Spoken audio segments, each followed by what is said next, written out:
초여름 장맛비가 퍼붓던 날, 설아는 시어머니 윤 씨가 데려온 낯선 처녀 앞에 무릎을 꿇었습니다. 윤 씨는 그 처녀를 시바지라 부르며 오늘부터 안방을 쓰게 하겠다고 선언했습니다. 뱃속의 아이는 아직 말을 할 수 없었지만 설아는 그 작은 숨결이 집안의 거짓말을 모두 듣고 있는 듯 했습니다. 빗소리는 지붕을 두드렸고 설아는 그 소리 속에서도 윤 씨의 차가운 선언을 또렷이 들었습니다. 설아는 비가 처마 끝에서 떨어질 때마다 자기 삶도 남의 결정 아래로 떨어지는 것 같았습니다. 그러나 그날 무릎을 꿇은 순간 아이에게만큼은 같은 굴욕을 물려주지 않겠다고 마음속으로 다짐했습니다. 그날 설아는 비에 젖은 치맛자락을 짜며 앞으로 누구의 명령도 아이의 운명을 대신 정하게 두지 않겠다고 약속했습니다. 그 결심은 장맛비보다 오래 설아의 마음을 적셨습니다. 그날의 비는 마당을 씻었지만 설아의 기억은 씻기지 않았습니다. 설아는 이미 아이를 품고 있었습니다. 그러나 남편 도겸이 비 때문에 아이의 존재를 숨기라 한 뒤 그녀는 누구에게도 배를 보이지 못한 채 헐렁한 저고리만 입고 살았습니다. 숨긴다는 것은 지키는 일이 아니라 누군가의 눈치를 보며 매일 조금씩 자신을 잃는 일이었습니다. 새벽마다 부엌에 연기가 피어오를 때면 그녀는 아이를 위해 무엇을 해야 할지 혼자 물었습니다. 밤마다 설아는 손바닥을 배에 대고 아주 작은 움직임을 기다렸습니다. 기쁨이어야 할 임신이 들킬까 두려운 비밀이 된 것은 남편과 시어머니가 먼저 그녀의 자리를 빼앗았기 때문이었습니다. 태동이 느껴질 때마다 설아는 아이에게 먼저 미안하다고 속삭였고 이제부터는 미안함 대신 안전한 집을 만들겠다고 마음먹었습니다. 그 약속은 설아가 견딜 수 있는 유일한 빛이 되었습니다. 아이의 미래는 이제 누구의 은전보다 귀한 것이 되었습니다. 윤 씨는 며느리가 대를 잇지 못한다는 소문을 온 동네에 퍼뜨렸습니다. 사람들은 시바지를 드리는 집안이 되었으니 설아가 곧 쫓겨날 것이라 수군거렸습니다. 마을의 수군거림은 칼보다 날카로웠고 설아는 그 말들이 아이에게 닿지 않기를 바랐습니다. 장터의 여자들은 자기 일처럼 안타까워하면서도 윤 씨 앞에서는 아무 말도 하지 못했습니다. 우물가에서 들리는 말은 늘 비슷했습니다. 아이 없는 며느리는 집안의 짐이라는 말이었고 설아는 그 말에 대답하지 않았지만 속으로는 누구도 아이의 시간을 재촉할 권리가 없다고 되뇌었습니다. 소문은 쉽게 사라지지 않았지만 설아는 우물가를 지날 때마다 고개를 숙이지 않는 연습을 시작했습니다. 그날부터 설아는 남의 말보다 자기 숨소리를 먼저 들었습니다. 설아는 소문을 두려워하던 마음을 조금씩 내려놓았습니다. 도겸은 어머니 앞에서는 아무 말도 하지 못했습니다. 그는 밤마다 안방 문턱만 서성이다가 설아에게 미안하다는 말 대신 고개를 숙였습니다. 도겸의 침묵은 사과보다 더 아팠습니다. 그는 설아의 편이 되고 싶다면서도 늘 어머니의 그림자 뒤에 섰습니다. 도겸이 문턱을 떠난 뒤에는 미안하다는 말조차 방 안에 남아있지 않았습니다. 도겸은 문 하나를 사이에 두고도 아내의 눈물을 외면했습니다. 미안하다는 속삭임은 보호가 아니었고 설아는 남편이 자기 편이 되지 않는다면 사랑도 결국 핑계가 된다는 것을 배워갔습니다. 도겸이 문턱을 넘지 못하는 모습은 설아에게 사랑보다 행동이 먼저라는 사실을 매일 확인시켰습니다. 그 문턱은 도겸이 넘어야 할 책임의 선이 되었습니다. 도겸은 그 거리만큼 아내에게 빚을 졌습니다. 설아의 뱃속 아이는 도겸의 아이였지만 도겸은 오래전 아버지가 남긴 논문서를 몰래 팔아빚을 만든 사실을 감추고 있었습니다. 논 한 마지기의 값이 사람의 명예보다 커진 순간부터 이 집안의 불행은 이미 시작된 것이었습니다. 낡은 논문서에는 선대의 이름이 적혀 있었고 그 이름마저 빚의 값으로 넘어간 셈이었습니다. 빚의 숫자는 종이 위에서는 작아 보였지만 그 때문에 팔린 것은 논과 체면만이 아니었습니다. 도겸은 자기의 겁을 감추기 위해 아내와 태어날 아이의 권리까지 담보로 내놓았습니다. 팔린 논의 경계석을 떠올릴 때마다 설아는 한 사람의 비겁함이 가족 전체를 얼마나 멀리 끌고 갈 수 있는지 생각했습니다. 설아는 빚이 끝나도 상처는 자동으로 끝나지 않는다고 생각했습니다. 숨긴 빚은 결국 가장 가까운 사람의 삶을 갉아먹었습니다.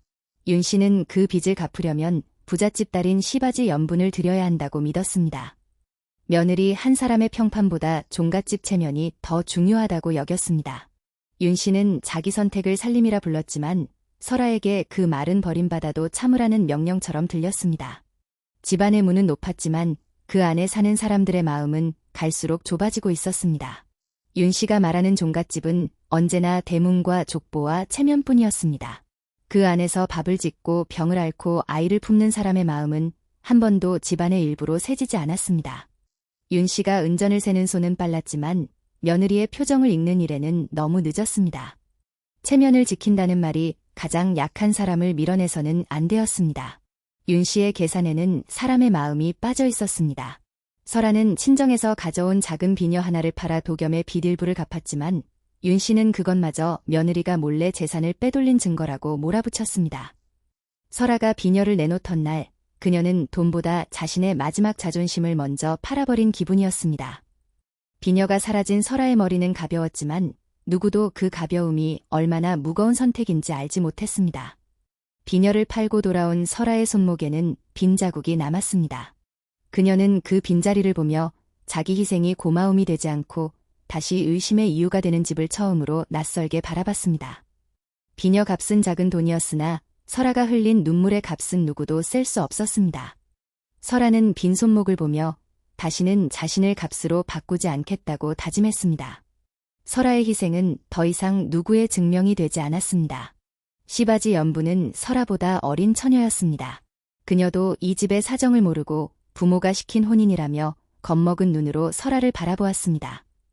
연분의 떨리는 눈은 설아에게 낯설지 않았습니다. 자신도 처음 시집온 날 같은 눈으로 안방을 바라봤기 때문입니다. 연분은 화려한 치마를 입었지만 그 옷은 자유가 아니라 낯선 집에 묶어두는 끈 같았습니다. 연분은 좋은 옷을 입고 있었지만 손끝은 차가웠습니다. 설아는 그 처녀 역시 부모의 빚과 욕심 사이에서 끌려온 사람임을 알아차렸고 미움보다 먼저 연민을 느꼈습니다.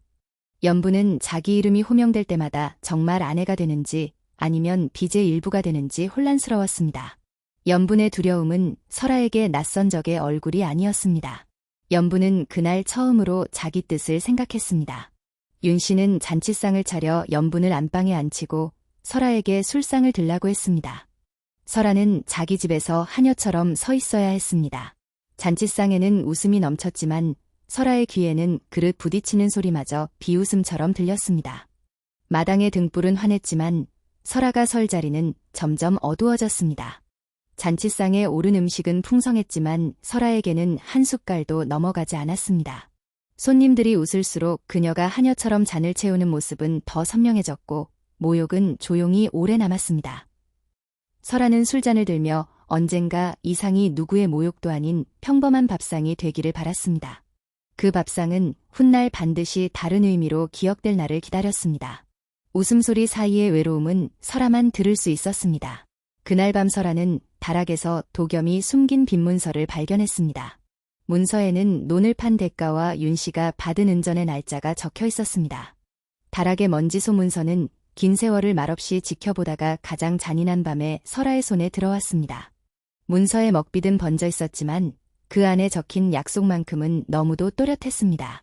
다락의 문서를 펼친 설아는 종이에 눌린 도겸의 도장을 오래 바라보았습니다. 남편의 이름이 찍힌 순간부터 이것은 시어머니 혼자 꾸민 일이 아니었고 그녀는 더 이상 변명을 믿을 수 없었습니다. 문서에 접힌 자국마다 숨긴 날들이 쌓여 있었고 설아는 그 종이가 집안의 진짜 얼굴이라고 느꼈습니다. 종이는 말이 없었지만 설아에게 모든 사실을 말해주었습니다. 다락은 오래 숨긴 일의 냄새로 가득했습니다. 문서 끝에는 더 끔찍한 약속도 있었습니다. 아이가 태어나면 설아를 친정으로 돌려보내고 연분의 아이를 종손으로 삼겠다는 약속이었습니다. 아이의 운명까지 은전 몇 냥으로 적어둔 글자 앞에서 설아는 더 이상 부탁하는 사람이 될 수 없었습니다. 한 줄의 조항이 사람의 평생을 정할 수 있다는 사실이 설아를 가장 분하게 했습니다. 문서의 문장은 너무 차분해서 더 잔인했습니다. 아이가 태어난 뒤의 계절과 보낼 날짜까지 정해 놓은 글을 보며 설아는 자기 아이가 아직 태어나기도 전에 누군가의 계산 속에 들어갔음을 알았습니다. 아직 태어나지 않은 아이에게까지 계약을 강요한 문장은 설아의 분노를 두려움보다 크게 만들었습니다. 설아는 그 문장을 읽고 더는 누구에게도 자신의 자리를 구걸하지 않기로 했습니다. 그 조항은 종이보다 설아의 가슴을 더 깊게 베었습니다. 설아는 문서를 들고 도겸을 찾아갔습니다. 도겸은 울면서 자신이 겁에 져 서명했지만 아이만은 지키겠다고 말했습니다. 도겸의 눈물은 진심이었지만 설아는 진심만으로는 이미 망가진 것을 되돌릴 수 없다는 것을 알았습니다. 도겸의 손은 떨렸고 설아는 그 떨림이 책임을 대신해주지 않는다는 것을 알았습니다. 도겸은 아이를 지키겠다고 했지만 무엇을 어떻게 지킬지 말하지 못했습니다.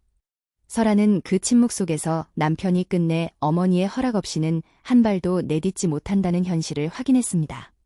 도겸은 변명을 고르느라 늦었고 설아는 그 사이 자신의 결심이 더 단단해지는 것을 느꼈습니다. 도겸의 눈물은 설아의 결정을 늦추지 못했습니다. 도겸은 진실 앞에서 더 이상 도망칠 수 없었습니다. 하지만 설아는 아이를 지킨다는 말이 숨겨두는 일로는 부족하다고 생각했습니다. 아이가 태어나기도 전에 어미가 거짓말쟁이가 되는 집에서는 아무도 지킬 수 없었습니다. 그녀는 아이에게 남길 첫 가르침이 두려움이 되어서는 안 된다고 속으로 되뇌었습니다. 밤 공기는 차가웠지만 설아의 마음속에서는 처음으로 뜨거운 분노가 자라났습니다.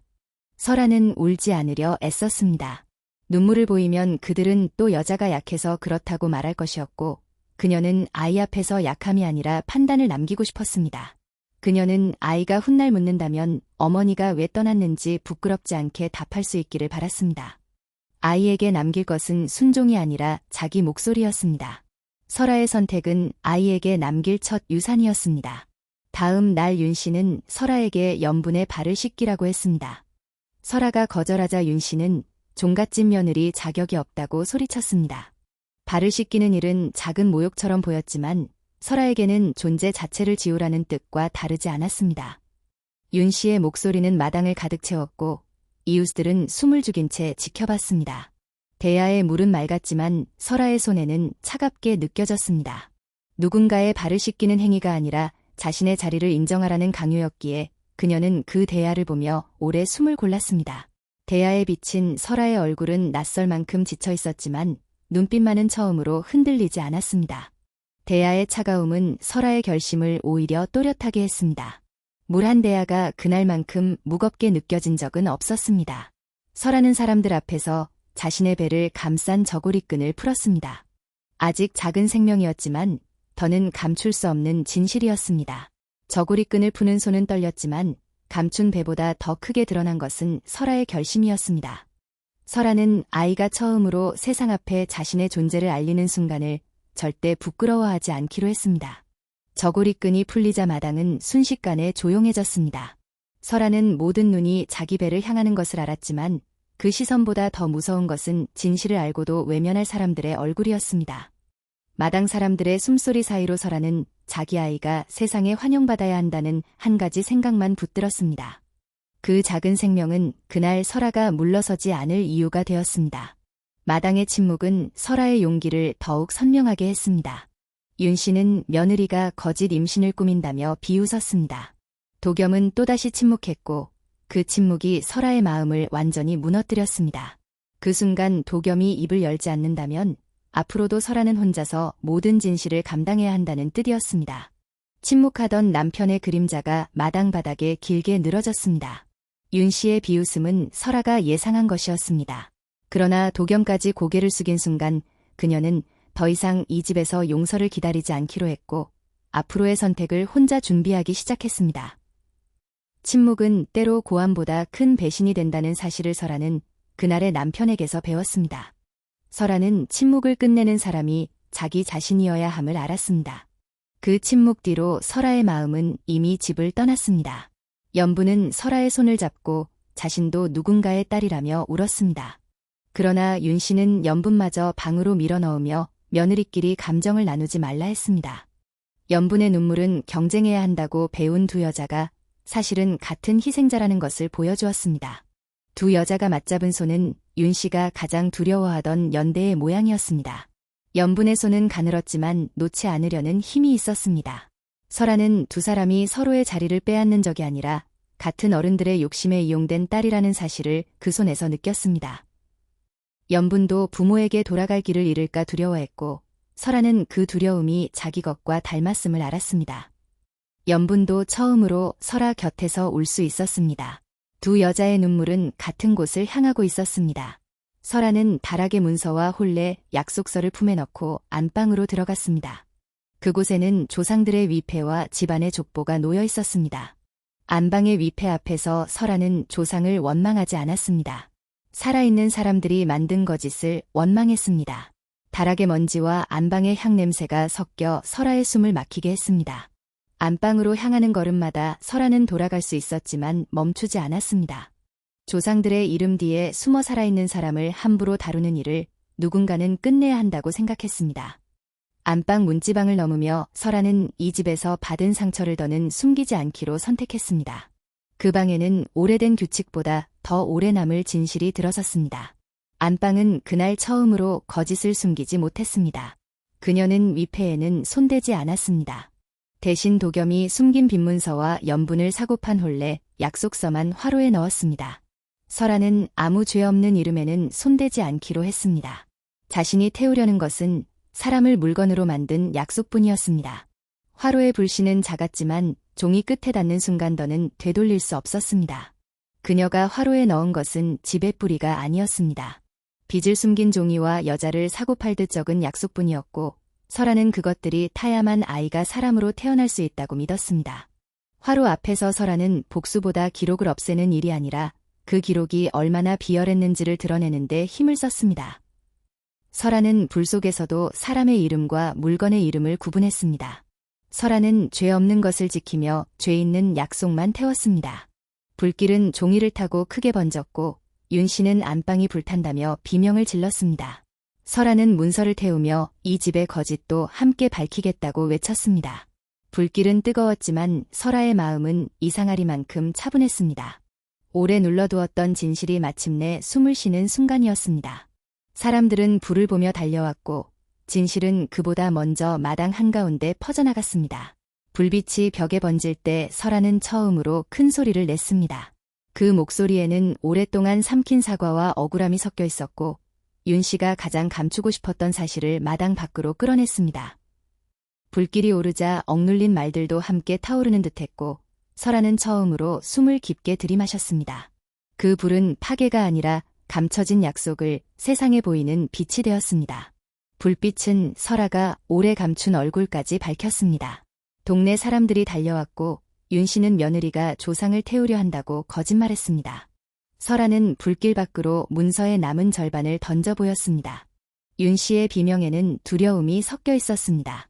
잃을까 두려웠던 것은 안방이 아니라 사람들 앞의 체면이었습니다. 윤 씨가 손을 뻗을수록 탄 문서는 더 빠르게 재가 되었습니다. 사람들이 달려왔을 때 윤 씨는 먼저 조상을 들먹였습니다. 설아는 그 말이 또 다른 거짓임을 알았기에 타지 않은 위패를 가리키며 자신이 태운 것이 무엇인지 또렷하게 설명했습니다. 윤 씨의 체면은 사람들의 발걸음 앞에서 금이 갔고 그녀는 그 금을 더는 손으로 가릴 수 없었습니다. 윤 씨는 처음으로 사람들의 시선이 두려워졌습니다. 윤 씨가 잃을까 두려워한 것은 결국 자기 명분이었습니다.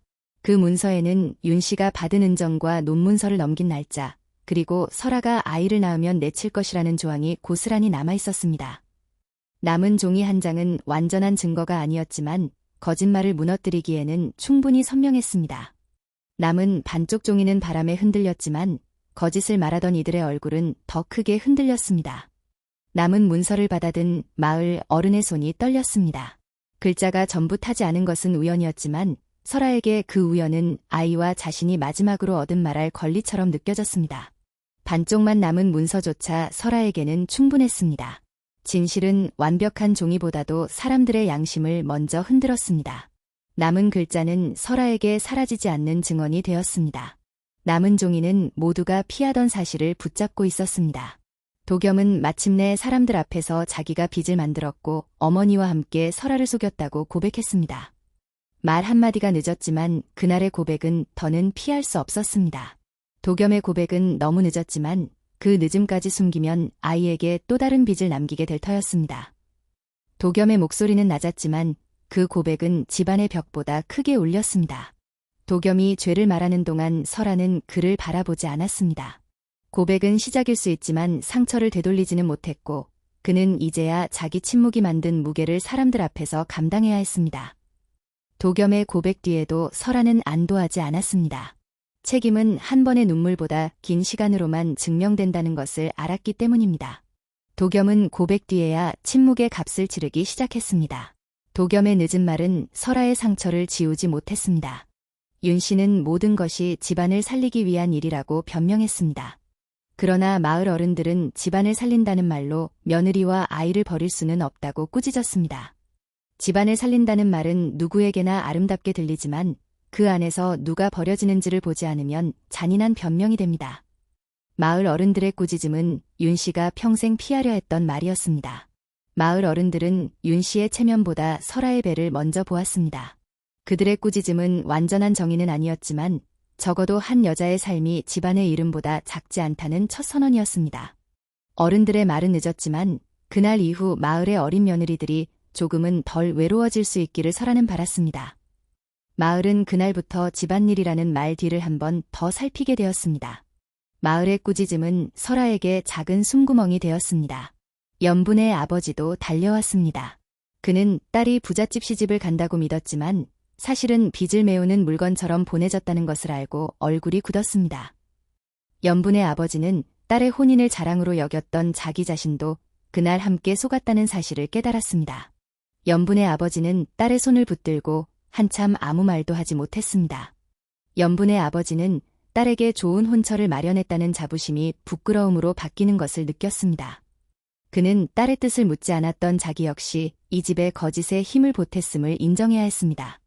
연분의 아버지는 딸을 데리고 돌아가며 다음부터는 혼인 전에 반드시 딸의 마음부터 묻겠다고 약속했습니다. 연분의 아버지는 딸의 선택을 빼앗지 않겠다고 약속했습니다. 연분의 아버지도 딸에게 빚을 지고 있었습니다. 연분은 혼인을 거절하고 친정으로 돌아가겠다고 했습니다.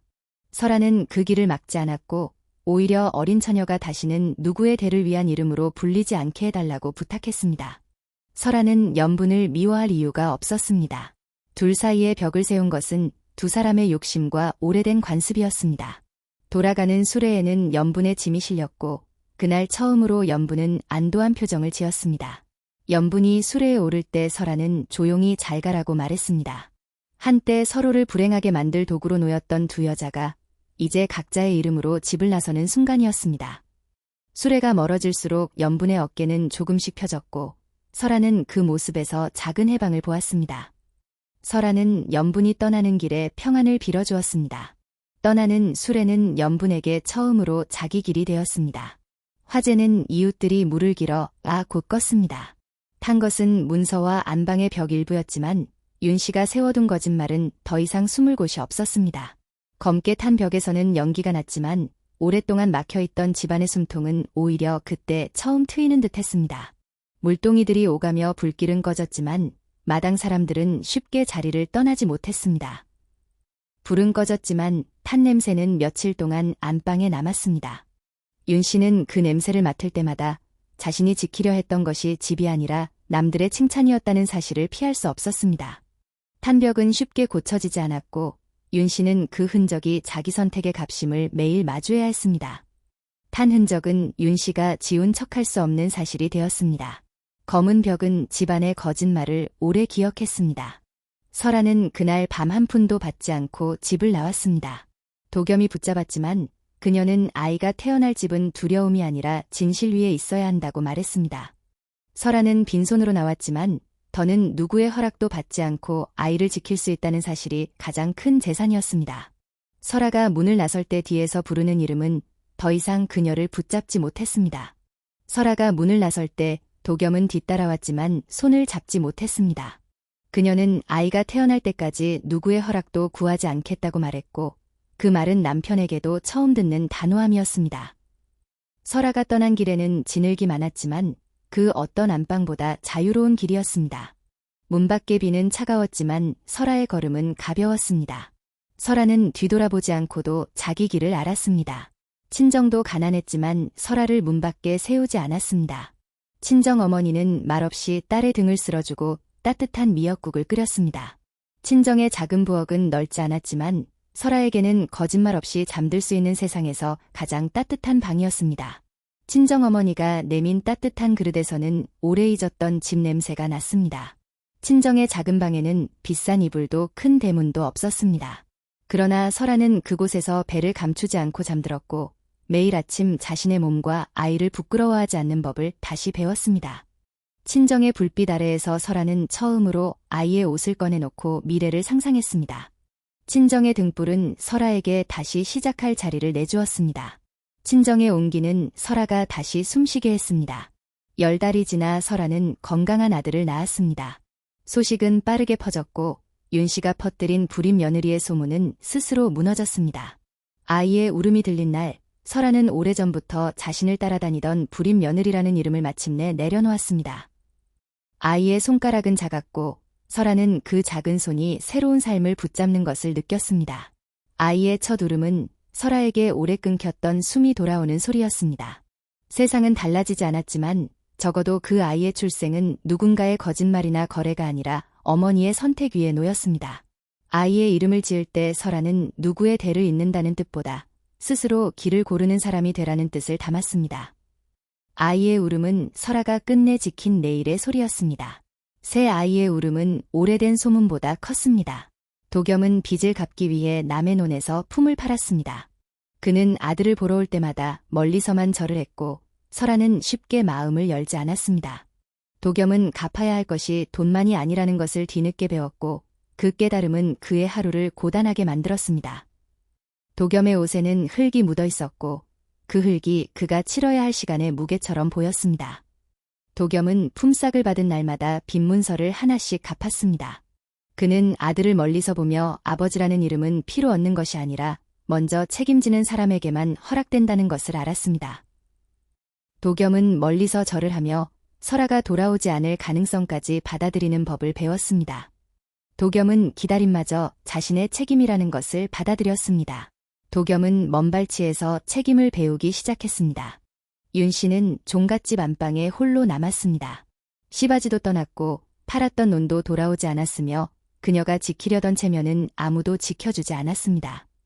윤씨는 텅 빈 안방에서 처음으로 며느리가 떠난 자리가 아니라 자신이 버린 사람들의 자리를 보았습니다.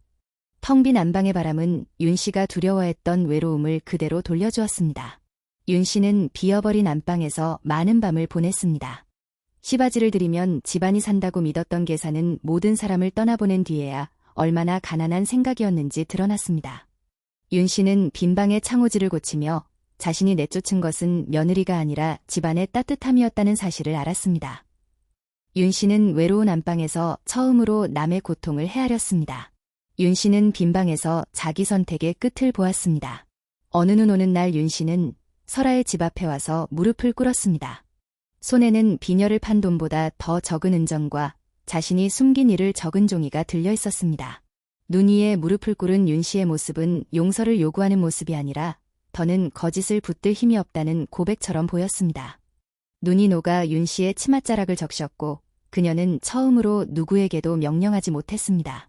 눈길 위에서 무릎을 꿇은 윤씨는 처음으로 설아의 이름을 제대로 불렀습니다. 설아는 그 한마디가 늦었다는 것을 알았지만 적어도 아이 앞에서 또 다른 거짓을 만들지는 않겠다고 생각했습니다. 눈 위의 무릎 자국은 윤씨의 사과보다 오래 남았고 설아는 그 자국을 쉽게 지워주지 않았습니다. 설아는 사과를 들었지만 자기 삶의 열쇠는 건네지 않았습니다. 설아는 무릎 꿇은 사람보다 아이의 얼굴을 먼저 보았습니다. 설아는 바로 용서하지 않았습니다. 다만 아이를 안고 있는 자신 앞에서 윤씨가 처음으로 며느리가 아니라 한 아이의 어머니를 보았다는 것을 알았습니다. 설아는 아이를 품은 팔에 힘을 주었습니다. 이제 누구의 며느리이기 전에 한 아이의 어머니로 서겠다고 다짐했습니다. 설아의 집문은 작았지만 그날만큼은 어떤 종갓집 대문보다 단단해 보였습니다. 설아는 은전을 받지 않았습니다. 대신 윤씨가 숨긴 일을 적은 종이를 마을 어른에게 맡기게 했고 사과가 말로 끝나지 않으려면 잘못도 모두가 아는 곳에 남아야 한다고 말했습니다. 설아는 용서와 다시 함께 사는 일을 같은 뜻으로 여기지 않았고 자기 집의 문턱을 스스로 정했습니다. 그날 이후 설아의 집에는 설아가 정한 규칙이 생겼습니다. 그 문턱은 이제 설아가 허락할 때만 열렸습니다. 윤씨는 이후 마을 부엌에서 밥을 나누며 잘못을 갚았습니다. 그녀는 아이를 낳지 못한다는 말로 상처받은 여자들에게 먼저 죽을 건넸습니다. 윤씨가 건네는 죽그릇은 늦은 사과였지만 적어도 다른 사람의 빈 그릇을 보게 된 첫날의 행동이었습니다. 구율소의 솥에서는 매일 김이 올랐고 윤씨는 그 앞에서 말없이 국자를 들었습니다. 윤 씨가 국자를 든 것은 벌을 받기 위해서만은 아니었습니다. 이전에 자기처럼 체면을 앞세운 이들이 다른 며느리를 다치게 하지 않도록 그녀는 매일 밥을 나누며 먼저 자기 잘못을 말했습니다. 구율소에서 윤 씨가 내민 국자는 과거의 명령과 달리 누구에게도 강요되지 않는 한 그릇의 밥이 되었습니다. 윤 씨는 밥을 나누며 늦은 사과를 행동으로 배웠습니다. 늦은 봉사는 윤 씨가 치러야 할 시간의 일부였습니다.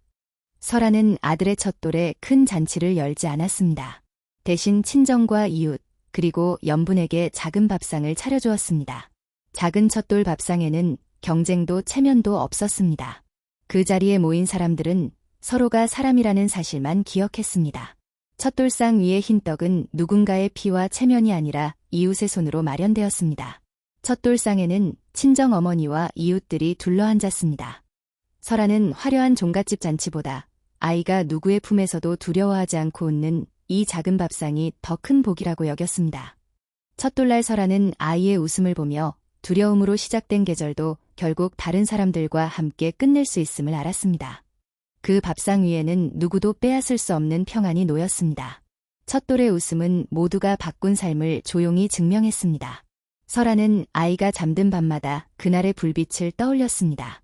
처음에는 안방의 검은 벽과 사람들의 얼굴이 함께 떠올랐지만 시간이 흐르자 기억 속에 가장 오래 남은 것은 연분이 잡아준 손과 친정어머니가 내민 따뜻한 국 한 그릇이었습니다.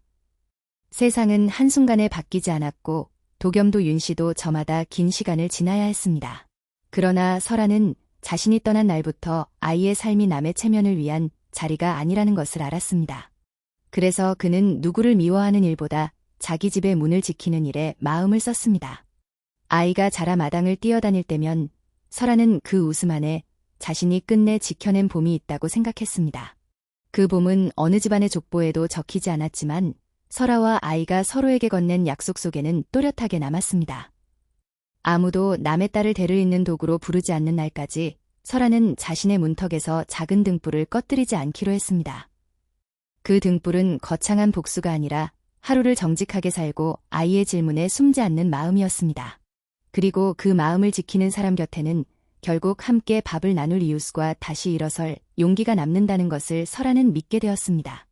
그 믿음은 비가 그친 마당에 남은 작은 물웅덩이처럼 평범하지만 오래 반짝였습니다. 그 반짝임을 보며 설아는 아주 작은 삶도 스스로 지키면 누군가의 길을 밝힐 수 있다는 사실을 조용히 받아들였습니다. 그날 이후 설아의 집에는 눈치보다 먼저 서로의 안부를 묻는 저녁이 이어졌습니다.